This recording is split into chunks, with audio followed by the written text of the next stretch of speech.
પાણી અત્યારે બચ્યું છે. પાણીની સપાટી ઘટીને 571.58 ફૂટ પર આવી ગઈ છે. ચોમાસાને હવે ગણતરીના દિવસો બાકી હોવા છતાં સ્થિતિ ખેડૂતો માટે અત્યારે ચિંતાજનક બની છે. દાંતીવાડા ડેમ બનાસકાંઠા જિલ્લાના 87 ગામોને પીવાનું પાણી પૂરું પાડે છે, તેમજ આશરે 60,000 હેક્ટર ખેતીલાયક જમીનને સિંચાઈનું પાણી આપે છે.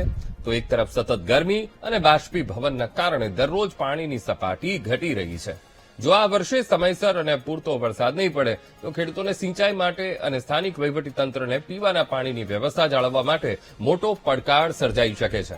તો બીટીવી ન્યૂઝની ટીમે ડેમની વર્તમાન સ્થિતિ અંગે જવાબદાર અધિકારીઓનો સંપર્ક કર્યો હતો, પરંતુ કોઈ પણ અધિકારી કેમેરા સામે આવીને સ્પષ્ટ માહિતી આપવા માટે તૈયાર નથી.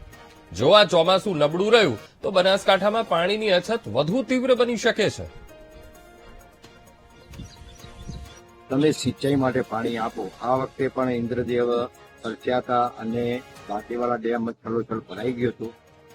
ભારતીય કિસાન સંઘની માંગણી છે કે 580 ફૂટ એનું લેવલ જાળવી રાખે અને બીજું સિંચાઈ માટે પાણી આપે. એનું કારણ કે જે નજીકના ખેડૂત છે, ઘરના છોકરા ઘંટી ચાટે પાડોશીને આટો ભાવે એવું આ થયું છે. બીજા એમજમાં લાભ લઈ જાય તો નજીકના જે ખેડૂત છે એને પણ લાભ મળવો જોઈએ ને.